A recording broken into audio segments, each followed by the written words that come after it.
Wow, we have been preached to, haven't we? Did you let those waves wash over you?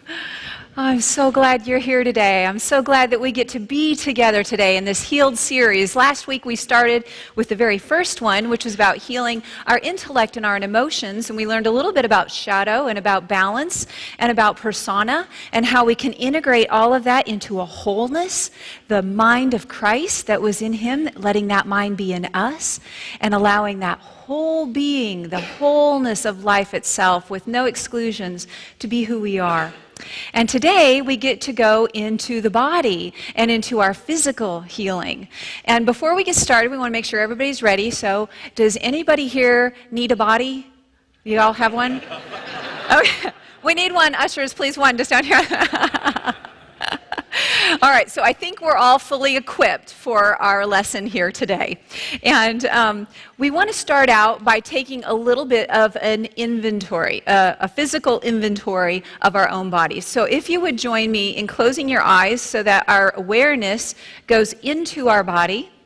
And I invite you to just kind of look it over from your feet, through your legs, through your torso, your arms, your neck, your head. What is it that your body's telling you right now? Be compassionate and loving as you listen. And listen deeply. It may be telling us that something needs to shift a little bit to create a state of greater well-being. And as you become aware of your emotional body, because your emotional body is connected to your physical body, what is it that you're feeling today? Is there some level of stress, or is there some level of peace, or maybe both? And as we become aware of our thinking, because our thinking informs our emotions which show up in our body, what kind of thoughts are we thinking?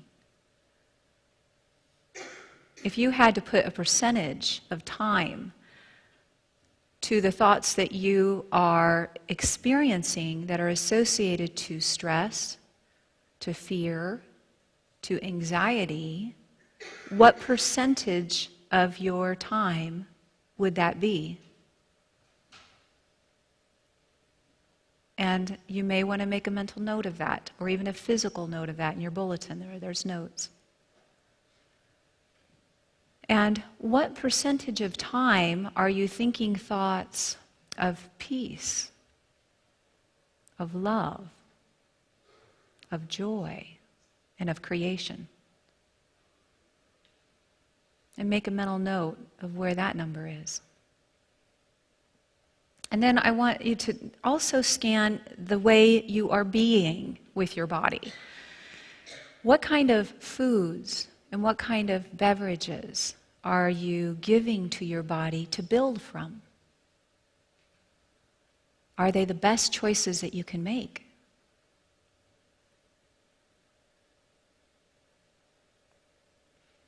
What kind of environment are you creating for your body? Is it one that is supportive and helpful and peaceful? Or is it one in which there is a significant amount of stress? With great loving compassion at all that you have seen in your own body and your own being today, we bring that forth into this message.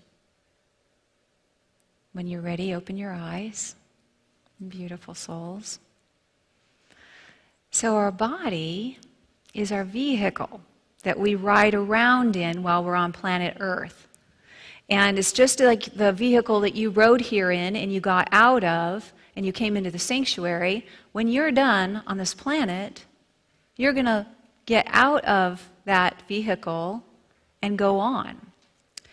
But while we're here, we are in this physical temple, this physical being temple that we have been given. So what is written about this temple and who we really are?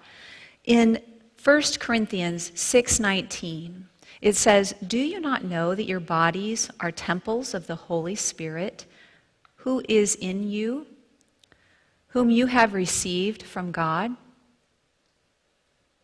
Romans 6:23, Paul states, "The gift of God for all of us, for you, is eternal life.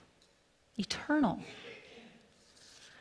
In 2 Corinthians 5, verse 1 and 5, it says, "For we know that if the earthly tent we live in is destroyed, we have a building from God, a house not made with hands, eternal in the heavens." So all of these scriptures are coming forth to tell us that who we are is eternal. That the physical beings that we are in right now are temporary. Quantum physics talks to us about this same dichotomy of being, that there is the wave of all the infinites of the universe, which is pure potentiality, and then there's the particle that becomes manifest in a certain time and space. And that there is this process of going from wave to particle, to wave to particle. And Albert Einstein shares with us a quote that says, "We have two contradictory pictures of reality. Separately, neither of them fully explains the phenomena of light, but together they do." And I would say that these two phenomena of wave and particle represent who we are. We are energy. We are a vibrational field in the infinites of the universe, and we have a part to play. And that infinites of energy comes into the form of Ellen, or Brian, or Kristen, or whomever, whatever your name is. It comes into form, into physical form, to be experienced and to be expressed. The thing is we kind of forget that we're connected to the infinite wave. And if I achieve the goal that I hope today, you will remember. You will remember you are also that infinite wave of God that has brought you forth into expression. So I hate to break this to you, but do you know that someday you're going to leave this physical temple? Is everybody aware of that? Okay, so I think that that's a pretty much unanimous understanding that we are all going to come from the wave, go into the particle, and go back to the wave again. And I want to ask you, is there anything wrong with that? No. No. Is there anything wrong with that if it happens at a very young age? No. Yet our hearts go out to those little ones that we love so much. We love everyone. It's hard to let go of that particle. We love that particle. We love them. But if we can come to the point of acceptance that we are all on the same journey, and it is going to happen, then we can perhaps let go of the fear that underlies that. Would you entertain that possibility that we can let go of that fear? Yes, because when we can let go of that fear, what happens is we become fully present. We become fully alive in this moment and able to live without the burden of fear. It's a natural order of things. The particle becomes the wave. And I see this as truly an experience of the infinite wave of all eternality has the form of a beloved mother who has birthed all creation, you included. And this infinite loving mother, the birther of all the cosmos, holds her creation lovingly in her arms. You in her arms.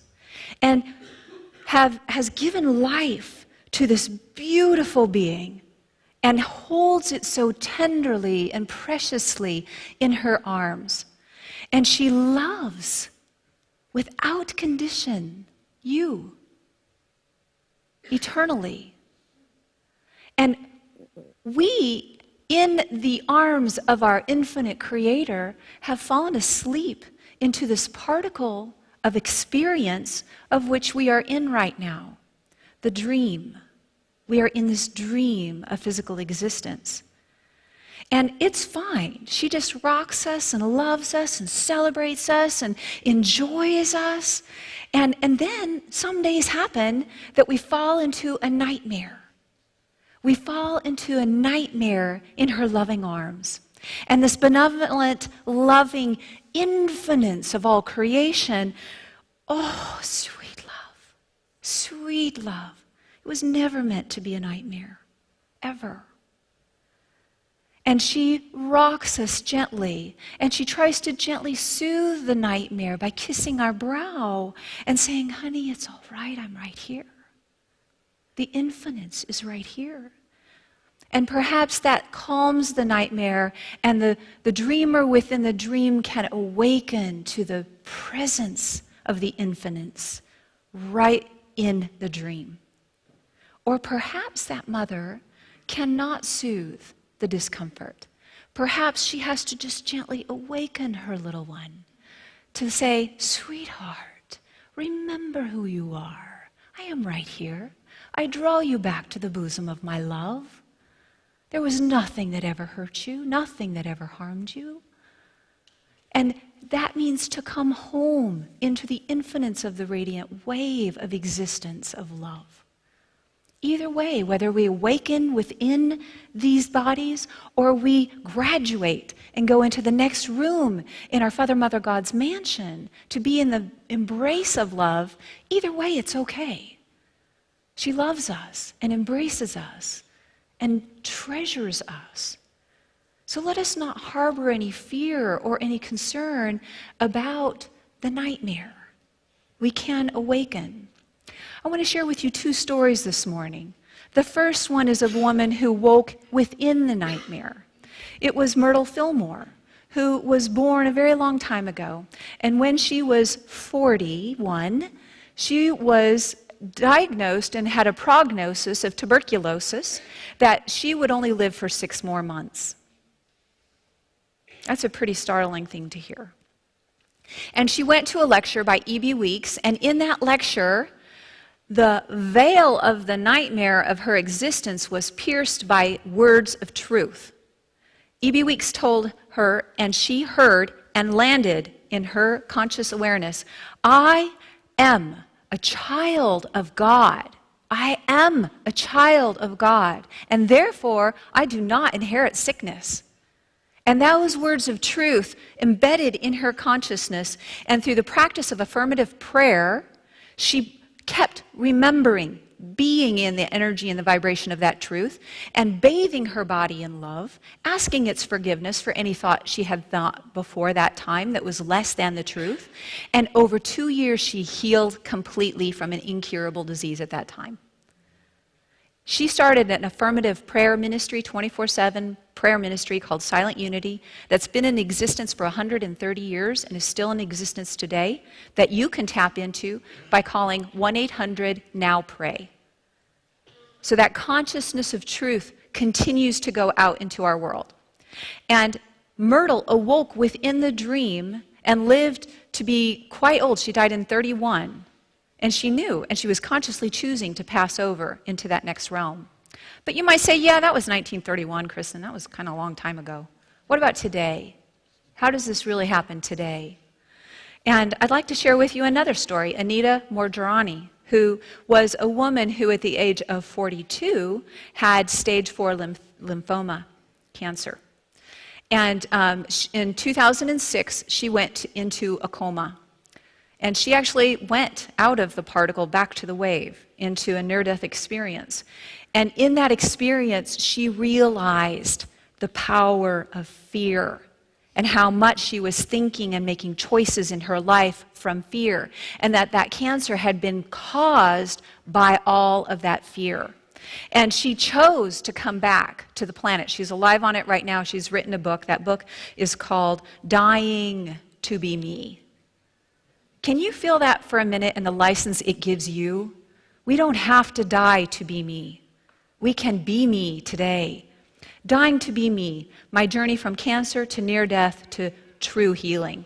And she shares with us that when she got back into her body, that the doctors wanted to take chemotherapy and radiation and all of that, which she would have been afraid of before. But she had a whole new understanding in the consciousness of her being. And that was, quote, I felt a level of victory. Sweet souls, can you feel your own level of victory at being held in the arms of the infinites of the universe who created you? Not from sickness, but from health, from strength, from unlimited well-being. I felt a level of victory. I'd so completely overcome my fear of everything, from dying to cancer to chemotherapy, that this proved to me that if it had been the fear destroying me beforehand, I knew how fear-filled I was before. Remember that number that we talked about earlier, about how much fear, stress, anxiety that you hold in your body? Can we let that go? Can we create anew? But instead, I felt invincible. Let the truth of that word run over you, wash over you. I knew that the decision to come back that I had made on the other side completely overrode anything going on in the physical world. Once you touch truth, truth informs matter. The wave informs the particle. It's not vice versa. See, if any of you over the age of 17 haven't ever had some ache or pain, some difficulty, some diagnosis, some issue come up, I want to meet you in the foyer outward, and this part doesn't have to do with you, okay? So, and we love you just where you are. But maybe for the rest of us who have walked the journey of our human physical existence, have perhaps had something come up, something that we were not necessarily thinking we were welcoming or wanting in our lives. Several years ago, I went to have a mammogram, and the doctor said, "Oh, guess what?" And I had no idea that that was in my body. So I got to walk a healing journey. Those diagnoses, those difficulties, those pains, those stresses that we have in our life are our wake-up call. They are our opportunity for growth. I felt as if something had me by the collar. It was like saying, "Kristen, everything in your life that's not working has to go." And it had my attention. And I learned a lot. But these moments are launching pads to our spiritual transformation, to our awakening within the dream of the nightmare, that we are loved. So, I learned a lot. And I also learned this. Myrtle Fillmore wrote in Healing Letters, chapter 9, "There is no such thing as a disease or an incurable condition. Anything that does not measure up to the Christ pattern of perfection can be changed." Isn't that powerful words? Yeah, it's our sacred springboard into a better life. What I learned about when I was there was a lot about food and about the alkaline and acidic levels within our body, and that what we put in our body lands in our body in a particular way. It either is supportive to life or it's not supportive to life. This is true for beverages too. It's true for everything that we put into our bodies, into our being. And we can choose healthy foods and beverages, and that will give our bodies the strength, the health, the ability to grow and to express the fullness of that which it was created to be. I also learned that toxicity in any level that we have in our world, like be it stress, be it anxiety, be it anger, like I was talking about last week, be it anything that weighs us down emotionally or mentally, or even in an environmental way, all of that taxes our ability to heal. It creates cortisol, which is meant for us to run away from the tiger. And that's great if there's tigers around, but there's not a lot of tigers around. But our adrenal system thinks that there is. And so what we have to do is all of that energy gets absorbed in ready to run, and there's none left to rest and restore. And so we have to create sacred, safe space for us so that we can rest and restore, and our bodies can take the natural pathway of healing that they are designed to embody. So we have to be mindful of the toxicity level of what environments we are putting ourselves into. But the most important piece is in our mind. If we are carrying around toxic thoughts, if we are bathing our bodies in toxic thoughts, how successful are we going to be in removing the acidity from our own being? Wake up, sweetheart. It's okay. You are loved. You are in my embrace. We don't have to suffer. So I ask many of you who are involved in the healing support groups at Unity Church of the Hills, things that you would like to share if you had a few minutes from the platform. And I heard from many of you, and there are so many people who have healed, who have become teachers so that they can assist others in becoming whole and healthy. So that's what the foyer is about. These are the physical levels of healing. Every Sunday we're going to have a different level of our support systems here to walk with you on your journey of healing, because community is transformative in healing in your body. And I wanted to share with you, the flyer within your bulletin shares some of these physical modalities of support that are available to you. You can connect more to them in the foyer afterward. But Lane W. shared a quote with me. And it said, "When it comes to healing our lives at a causational level, the process must first begin within and then move without." And this is in stark opposition to what the world teaches. The 12 steps of recovery remind us that healing begins internally instead of externally. Quote, "One can genuinely do some internal work, and the screen that we call our lives heals instantaneously." Lane is here, and he's written People's Anonymous, and he'll be in the foyer afterward if you'd like to connect with him. Myrtle Fillmore echoes that element that we have to move out of the toxicity of our environment to heal. She says, "We have a very decided part. We are to cease worrying and being anxious. We are to concentrate all our attention upon the truth of God and the truth of our own being, upon the very things we would see taking place in our lives." What is cancer really? What is it but a cell that's been rogue and has become disconnected from the entire body and starts replicating of its own? This is a microcosm of the macrocosm of the disconnection that we have in our world with our rivers and with our oceans, with our food, with one another. It can't be sustained. It's actually the nightmare. We are meant to be in connection. We are meant to be with one another. I have a dear friend that I walked and talked with yesterday. Her name is Brenda. And she shared this with me. She's been on her own healing journey. And she said, healing isn't so much about gaining something we do not have. It's about letting go of all that isn't truly me. The divine blueprint of my being. It is removing all of the barriers in my awareness to my wholeness. Perhaps it's the unhealthy food, perhaps it's the toxic thoughts, the disconnection that's not in harmony with the source of our own light. She said, "I am a piece of God in action in all that is, of this creative force of the universe, and I am a part of it." Can you know that for yourself? That you are a piece of this infinite universe, this wave of infinite.